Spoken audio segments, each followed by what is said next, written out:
Welcome to A Funny Thing Called Business. We are 4 business owners with over 30 years collective experience under our belts, sharing the capers and triumphs of running a small business and how we now avoid perilous customer chaos and pitfalls. I'm Clare Worley. We also have Kate Curry, Darren Langley, Pete Morgan. Fabulous. Now, today, guys, we are, I think we're doing a really exciting episode because all the others are rubbish. All the others really dull. Very pedestrian. Oh, I like that phrase. We're doing a very exciting episode because this is questions from our audience. So we went along to the Greater Birmingham Chamber Expo a couple of months ago and asked our listeners for some questions from us. So we're now answering them. So should we have the first question, Pete? Yeah, let's have the first question. Hi, I'm John Wellman. I'm from a business group called Kensu, and the question I'd like to ask is, why does every business have an accountant but doesn't have a business mentor? Why is it that in this country asking for help is so difficult?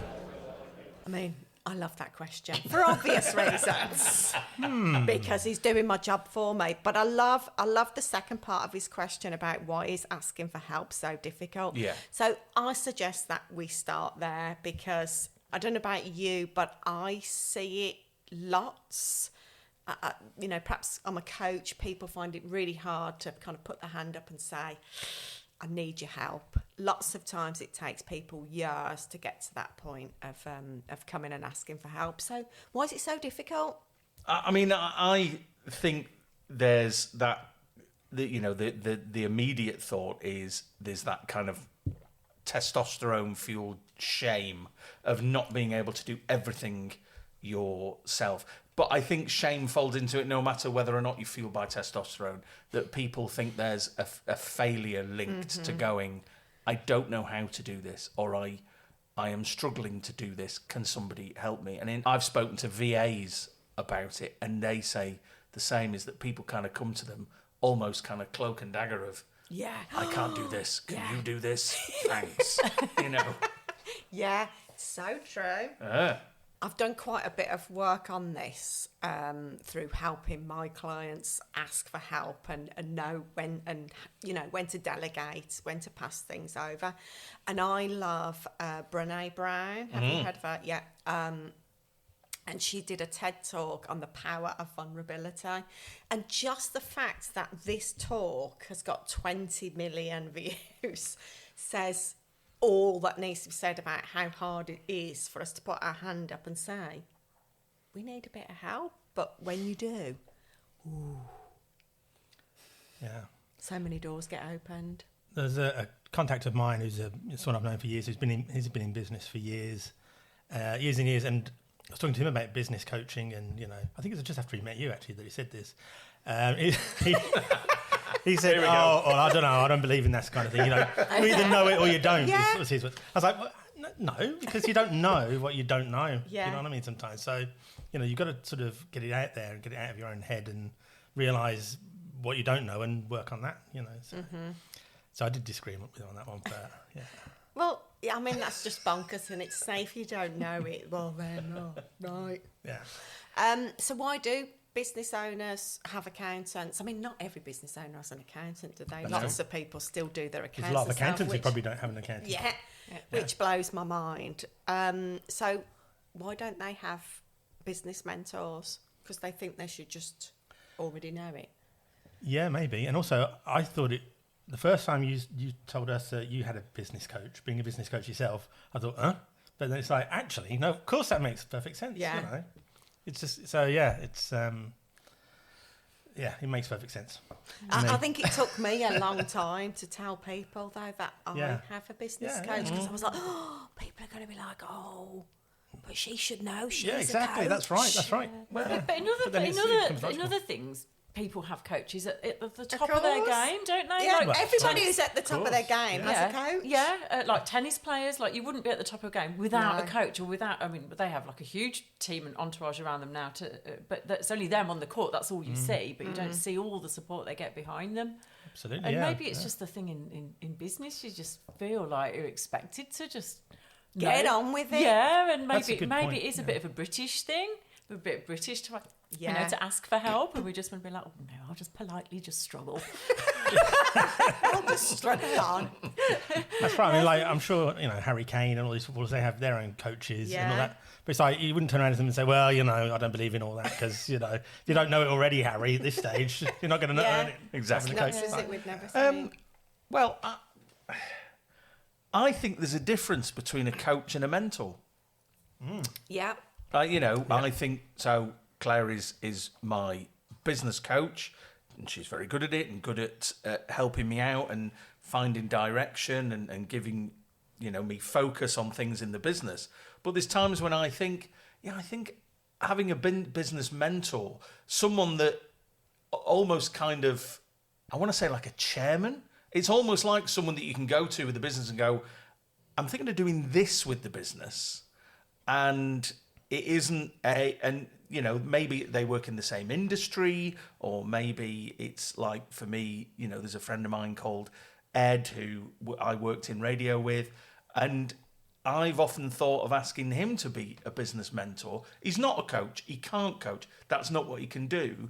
But because he knows the industry of audio and broadcasting and delivering stories and doing that he is a mentor. I don't know. Have I caused a big offence there? No, or have I agree with you. A mentor is somebody who I would say is in the same industry, has been there, seen it, done it. Yeah. And he's going to tell you kind of pitfalls, don't do this, this works. Because the way I think of the difference between a coach and a mentor is, I think you could be a business coach for Richard Branson. Let's do it, Richard, if you're listening. I'm sure he would. But I don't think you could be a mentor for him. No. Because, that's true, yeah. So I that's a don't. good analogy. So that's why I think there's. I don't think they're the same thing. But people get mixed up with it all the time, don't they? And they're kind of using them interchangeably, if that's the word. And you have been a great mentor and continue to be a great mentor to me. But when I think of having a mentor, I think of someone that knows the industry and has kind of either trodden the path with me or has been there before me, kind of thing. See, I just think of Joey, who talks about them as Mentos. So I can't help but hear mentor and think Mento. Funny, because I think of like half man, half horse. Yeah, exactly. Is that not what it is? It is what you want it to be. But we should be asking for help, shouldn't we? Because if you've got, not even if you've got a problem, if you've got a goal that you really want to achieve, but you're not sure how you're going to get there, get a coach or a mentor. Get someone who's going to help you, be accountable, give you a bit of guidance and help lead the way for you. Because otherwise you're not going to achieve. You're just not. You're not going to achieve what you want. Full stop. Hi, I'm Dan Harrison. I'm the Head of Media and Communications at Greater Birmingham Chambers of Commerce. And as a media person, I would like to know, what is the biggest PR disaster you've come across in business? Great question from Dan. PR disasters, guys. Yeah. Ever had one? Let's start with, have you ever had one in your business, first of all? And I'm assuming no, because, we're consummate professionals. Exactly. No, everything's always worked out. Yeah. Really, really well. I think, the closest, no, it wasn't necessarily, it could have been a PR disaster. I was going away on holiday and I'd scheduled a load of marketing, very kind of upbeat marketing about podcasts and podcast recommendations and, things like that. And then the day we were going away was when Queen Elizabeth II passed. And it was, that kind of happened as we were travelling. So I had to quickly call someone and go, right, just here's the login details for my scheduler. Cancel everything, because so many of those things would have been like, that's in pretty poor taste. Yeah. Not that, they weren't joking about it, but it just wouldn't have worked. Be the queen of your own podcast. Exactly. Like that. Damn it, wouldn't have worked. It's a bit too harsh, isn't it? So, but that's could have possibly been a PR, but yeah. And I'm guessing that kind of thing could happen, with it's happened. scheduling, Yeah. because that's the nature of it, isn't it? You kind of schedule, go away, and who knows how that's going to land. I always think with PR disasters, I always think of things like New Coke in the 80s when Coca-Cola decided they were going to change the taste of Coke. And they came up with this new version of it. And it was hated. It was universally hated. And they'd spent they'd got musicians on board to be like the face of New Coke or the sound of New Coke and all this kind of thing. Really, as you would expect, Coca-Cola do anything. They spend money and they make a big budget and they do big marketing plans. But it absolutely just blew up in the face. And they were like, yeah, okay. So they swapped. They ended up just getting rid of it and going back to the old recipe. Yeah. Yeah. That is what I think I think of those as disasters because it's on such a large scale, isn't it? There's so much money, so much time and resources and people behind it all.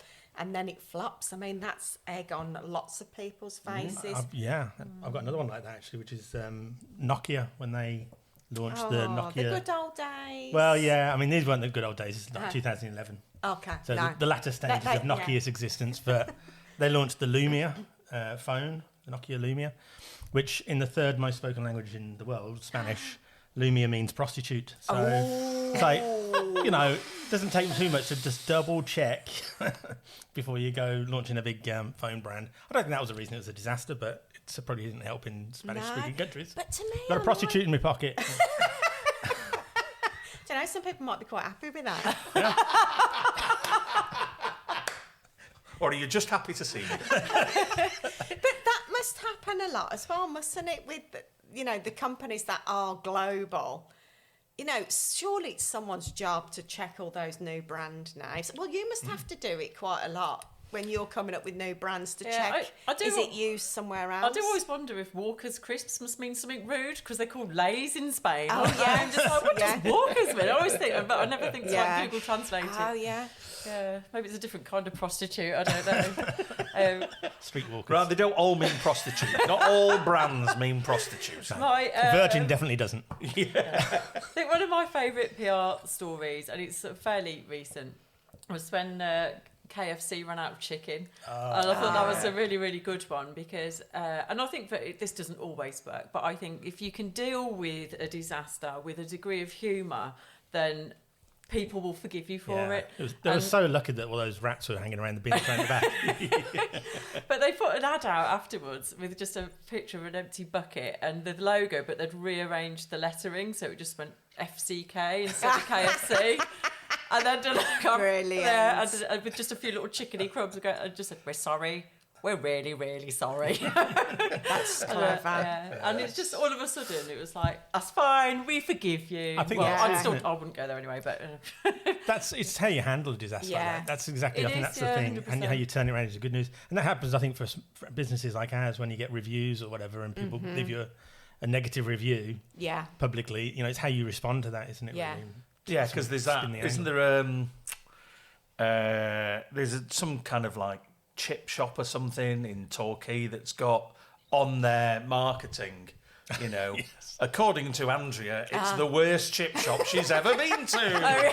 And it's or like was it Monty Python and the Holy Grail, a film so funny it was banned in Norway because Norway banned it. They only lifted the ban about 20 years ago. And it's so brave, isn't it, to kind of run with a campaign that is essentially negative, isn't it? You've got to have so much confidence in what you're delivering to do that, but it has exactly the desired effects, doesn't it, with everyone like, well, we've got to try it then now, make my own opinion up.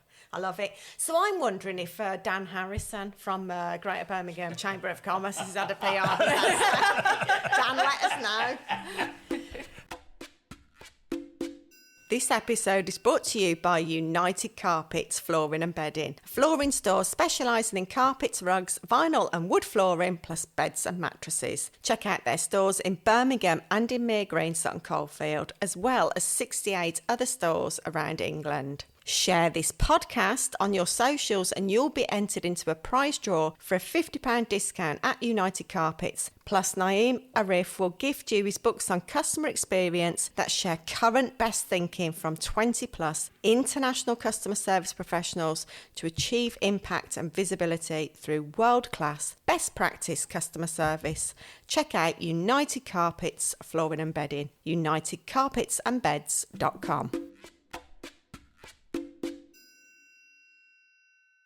Hi, I'm Fritha Stettard from Fritha Stettard Social. I am an online marketing and social media coach and consultant for small business, and I have a question about rebranding. I was wondering if any of the hosts had ever done a rebrand and had any tips. Considering doing a rebrand, because I don't think that my branding is necessarily in line with what I want for my business, but I'm a little bit worried about if I change the name or the look about losing brand recognition. So are there any tips you can give me? Fabulous. Stand aside, guys. Hold my beer. Here comes Kate. We have nothing to say on this subject. Next question. I would like to relinquish all of my time. Such an interesting question. And, you know, it's perfect that she shared exactly what all the fears are that your clients go through rebrand. So we're all stepping aside, Kate. Well, all of my clients and myself, as we've just rebranded after 10 years, and so I totally get it. So what would my top tips for that would be, the way you feel about your brand is probably a lot more emotive than everybody else. And when everyone says, but everybody knows it and loves it and remembers it, like, do they as much as you think they do? Yeah. Put your ego to one side. Yeah. Well, that's it. Yeah, and I think a lot of it is a fear of change, and if it's like, if I change my coat, will everybody be like, I don't recognise you because you've got a different coat on. It's not. That doesn't mean you shouldn't buy a new coat. It doesn't necessarily have to be a complete overhaul. You can just do a bit of storytelling with it, like evolve it from the old to the new. And that's nice. It sort of still makes sense. You got a little bit of something to bridge the gap, which is sort of how we approached ours.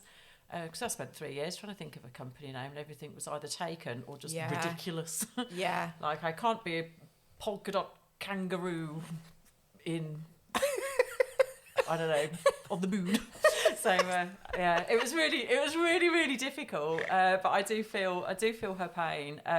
But it's really important that you create something that is reflective of where you're going and who you want to work with, and that changes over time. So if your brand still looks how it did before, then you're not going to get what you want in the future.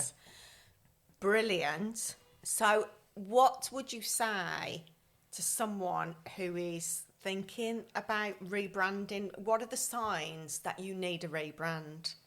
It might be a couple of things. You might start to feel a bit embarrassed almost when you're handing some of your literature over or guiding people to your website, just like, well, don't look at this, that or the other, just only look at this bit. Or you feel like you're having to over-explain things too much because your brands and your marketing assets aren't doing it properly for you. And those are the first couple of things. I think it's just a niggle that builds over time. Yeah. That's how I feel. And you kind of just know. But then you've got to sort of put a case forward really to, okay, well, what is wrong with it? What needs to change? Yeah. See, I'd say get comfortable with being uncomfortable with the process as well, because it's a scary process all the way through, isn't it? Mm-hmm. Because I was terrified. I was absolutely bricking. I had to change my own, and I was just like, oh God, what am I doing? Yeah. And I was like, I really can't cock this up. It must have been even more terrifying for you. It's like copywriters, isn't it? They are terrified about writing copy for their own business, because it's like that big judgment thing. Well, you should know what you're doing. You're a copywriter. You should know what you're doing. You're a branding specialist. Absolutely. Anyone else got any thoughts on rebranding? Well, strange you should say. We're just dealing with this at the moment. So as of recording this, so we're recording this on Wednesday, the 15th of November. I can't really talk too much about. Ooh, it's top secret. It is top secret, even though half of us who are here today know exactly what the new branding is. Half? Exactly. Yeah. Of course. Yes. Oh my God! Is it just me? It's just you. And for me, it's so what I'm past the point of one of the things I learned was when you get the kind of options. So I worked with Kate to develop some new branding for the business, and Kate gave us 3 options, and I took them away and thought about them and mulled on them, and I thought I was absolutely sure on one, and I thought everyone would be behind me. I think the first thing is don't show it to loads of people. Yeah. And I literally showed it to like 2 people. Yeah. And both of them chose completely different designs than what I did. So I've ignored them. Yeah. And I just went with the one that I liked. But Kate and I spoke and we've changed it a little bit. Okay. So now the thing is, how do we launch it and how do we incorporate it and how is it going to change the tone of the business? So would you say then that your tip is, be selective with who you're sharing it with, but ultimately trust your gut instinct? Absolutely. Show it to people that you do trust. I showed it to my wife and my sister, and I trust their opinions, and I got what they were saying, but it didn't feel like it overrode what my feelings were for the one that I went with. Yeah, that's good. Watch this space, everybody. I know, absolutely. So I went through a rebrand with Kate. Was it probably about 6 or 7 years ago now? Are you due for another one soon? Oh my God. Hint. I'm just kidding. And I kind of went through all the same things that Fritha is feeling, scared and all of that. But ultimately, one step at a time in that journey of the rebrand, it's not going to happen tomorrow, is it? You're not going to get a rebrand and launch it tomorrow. But one step at a time, you just start getting more comfortable with it to the point where, it's like that new coat, it feels really comfy now. And it just gets to the point where you're like, yeah, this is ready to be shared. And of course, everybody embraces it because, they're right where you are in the thinking of, this is where the business is going now. And all of a sudden, then it just becomes the norm.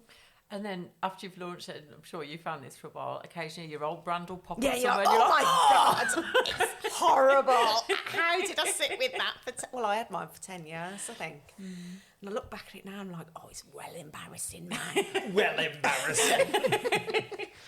It's Ben here from LNX Outdoor Media, and I'm with the great team here to ask them one key question. What is the biggest myth around marketing in today's world? It's a big question. Darren, you can handle the big questions. I'll take it on. I think the biggest myth is the secret, the magic bullet, the kind of silver bullet of marketing. This idea that business owners sometimes get that if there's just one thing they could do and it would just like revolutionise their business and give them loads of leads or loads of income or loads of customers, that kind of thing. So you kind of, I've found out probably through experience that it just doesn't exist. It's not running an advert in a newspaper once, or even just, it's not even the website on its own. It's lots and lots of little things that you have to get working in synergy, I think, and completely, with a lot of perspiration. Completely agree. That's what, in preparation for this, that's exactly what I wrote down. It's then not I'm glad you asked me first. It's never just that one thing. I mean, it does happen rarely that you'll go to a networking event and someone will go, you. I've been thinking about needing someone like you. Let's work together, and it all works out. Or you have the opposite of a PR disaster and have a massive PR success, and one thing that you've done happens to just bring it, but that's a rarity.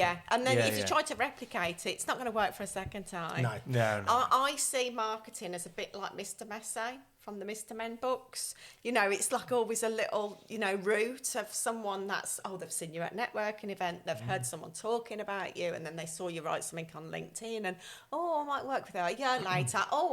She's popped up again. And that's how it works. Popped up again and rebranded.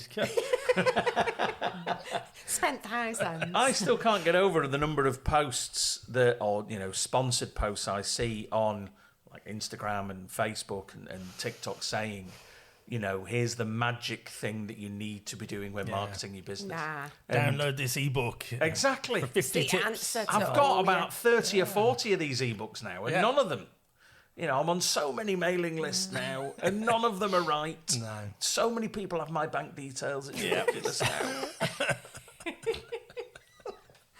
What about you, Kate?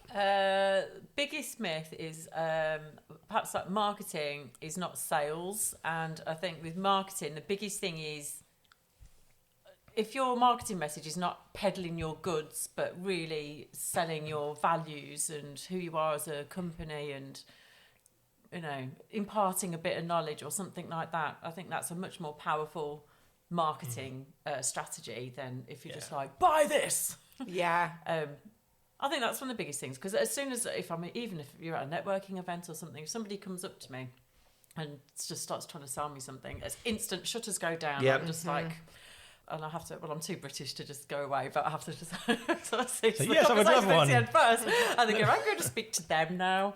Yeah. But the same applies with all your marketing channels. You know, you don't just do the hard sell. But who's peddling this message? Because, you know, we've spoken about this before, but it definitely seems to go in, it's the word spades. It goes in spades with, like, people contacting me.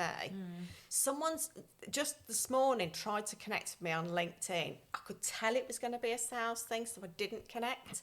So they've emailed me direct. I've tried to connect with you. I was just wondering if, you know. And I'm like, who is peddling this stuff that this is how marketing and sales works? Yeah, those emails, and this is just a quick thing, not just in answer to what Ben was asking, but also just a general thing for if you're thinking of doing this. That email that says, I know you're busy, I just thought I'd check in again for the third time as to whether or not you're interested in this. Right, I ain't interested. Yeah.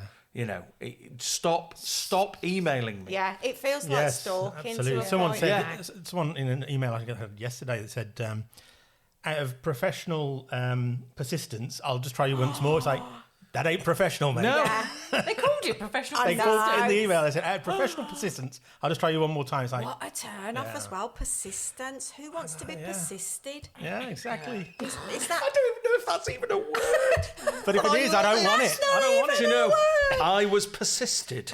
Stop persisting me. I Yes. think it is a word. Well, it is now. Yeah, It is now. but I having think, that. I think the answer to the question is that all those people who do that have downloaded a PDF, probably. Yeah, so, yeah. So what do you think about the whole, you know, it used to be 7 touches, didn't it? I think there's still a Is that my Mr. Messi? It is. I think it is. yeah, I think there's still a truth in that. I'm amazed at the people that get in touch. I had an email the other day from someone who I first spoke to about 2 years ago, and they were like, "Oh yeah, no, I think I'd quite like to do it." And then we've kept in touch on social media, and we've commented on each other's posts, and you know they've liked a couple of things, and it's only now that they're like, "Yeah, okay, let's have a." That's a really good point to finish this question off with, because I see businesses who they don't go down the persisted route. Professional persistence. Yeah. But some businesses are like, oh, they've had an inquiry, they've sent them an email back or give them a phone call back, and nothing's happened, so I'll step away from it. Lost lead. But that's not how marketing works, is it? Because the decision process can be so long for people. Who knows what's going on in their personal and professional life? And it needs to be several touches, or, you know, even just keep on their radar. You're not going out of business this time next year. If you've got 10 years, 15, 20 years in business, then think about that longevity plan for marketing, not just, oh, you weren't interested today, all right then, see you later, done. It's all about building trust. Yeah. I love that you are calling it touches, and I've just painted a picture in my head of these people trying to touch you. Stop persisting me! Stop touching me! You're making me snort too much now. I think that's about 5 this episode. Okay, thank you, Ben, from LNX Outdoor Media. Let's hear from Kingsley. My name's Kingsley Peters. I'm founder of a creative and brand agency called Kingle. We specialise in helping brands stand out and find their one thing that makes them amazing. My question to you guys would be, we are a really creative city, but are we doing enough as a creative centre to raise awareness of who and what we are as a creative city? No. Yeah. Which city are we talking about? The second city in England, whenever you go outside the UK and everyone goes, Birmingham. Where's that? Are you from Alabama? Not that Birmingham, UK. So, guys, no, we're not doing enough. Clearly. Let's talk about what's not enough then. What's not happening? What do we want to see happening? From my point of view, so my background is radio and work for the BBC for the last 10 years. I was doing all that kind of shenanigans full time, and obviously entertainment, so TV and radio, up until recently was incredibly London centric. Yeah. And then when they decided to kind of go out to the nations and regions, they initially chose Manchester. And it's only in the past couple of years that they've kind of gone, actually, Birmingham is a place that we, should be. And, the BBC are really investing in Birmingham in the next few years. And also there's that big creative hub that's going to be coming, in Digbeth. But that's just one tiny bit of one sector that is recognising. I think Birmingham's image has changed for the better in the past, let's say, 25 years, but I still think there's so much more that we could be doing. What do you think it is? Do you think it's anything to do with the accent? Because... Sorry, what was that? I'm really sorry, I can't understand you. I have to admit it now. I literally just used to read your script to know what you were asking. I can't understand you at all. Is it something to do with the accent? Because it is known as like one of, I don't want to say hated accents, but we've not had. Is Doctors based here? It was, but other than Doctors, the daytime like soap, we've not had anything since Crossroads. Since Crossroads. Yeah. Well, I mean, Peaky Blinders, but True, yeah. Anyway, that's international, isn't it? All right, that's my theory. I think the accent. Yeah, I don't think it's the accent. I think Birmingham. It's not Cillian Murphy's accent. That's not the problem. We don't all look like Cillian Murphy either. Well, speak for yourself. I don't think it's the accent though. I think Birmingham has always had a bit of a sort of been a bit shy about boasting about itself anyway. Second city, like I say. I say with the second city in every possible Birmingham conversation that it comes up. Birmingham was the Silicon Valley of the Victorian era. It's like really that's good. Innovative and up and coming. Yeah. And what I think part of the problem, and this is speaking as someone who wasn't born here, I've lived here 22 years now, is Birmingham people are really good at being self-deprecating. So when people have a bit of a pop at Birmingham, they laugh along. And I think that's part of the thing. It's not that they're not proud of the city. They're incredibly proud of the city and the region. But they join in with the joke a bit too much. And it is that thing of, no, you say some of that in Liverpool and you're going to lose an arm. Yes, you say some of that in Manchester and Liam Gallagher's going to find where you live. And it is that kind of, again, there's many things that lean into it. I was about to say, because we've kind of not had the music scene as well, that Manchester Liverpool. But we have. Yeah, it's just invented heavy metal. Yeah, exactly. Do you think it's because as well we're very much known for like industry? Yeah, it's really industrial. All the mining in the Black Country. Yeah, but I think a lot of the that's what Manchester was known for. Was the we don't know the industry. We don't know why, but there's a lot more that we can do to raise awareness of like the creativity that's going on. So what could we do to keep shouting about the creativity? I think it needs to broaden out Digbeth, because Digbeth is, which you already mentioned, that is like a real creative hub, and it has been since the custard factory opened up, and probably before that. But Yeah. I think too much is based there. I think, it needs to spread out a little bit, maybe to the north of Birmingham. Sutton Coldfield. Yeah. So there's a bit of that. And also, I think, I don't know, maybe there's a lot of kind of young up and coming people in Birmingham, a lot of young youth in the population, if you like, in the creative industries, which is great. But, do we need to balance that out with some oldies? No, probably not. Probably not. It is, isn't it one of the youngest populations in the country? That's the which stat I I was think is going great. for. Yeah, it is the youngest. Which is great. Because, they're more likely to listen to a podcast. I believe the children are the future.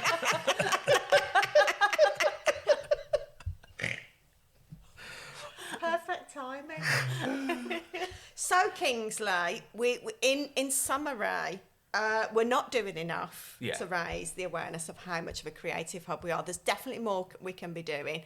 So let's talk. Let's see how we can work together to, keep building this creativity, because there's brilliant creative minds. There's loads of stuff up and coming. So I think it's another watch this space, isn't it? Put it over to the listeners of our podcast. They can come up with some ideas. Yeah. In the comments below. Yeah, come up with a really good idea. Naeem will give you another £50. No, he won't. Top. He won't. You will, however, get a £50 discount at United Carpets and a full set of Naeem Arif's customer experience books if you share this podcast. Brilliant. Great questions, everybody. Great answers. So please share, subscribe and review so our fellow business owners can enjoy, be inspired and always keep focused on the fun side of business.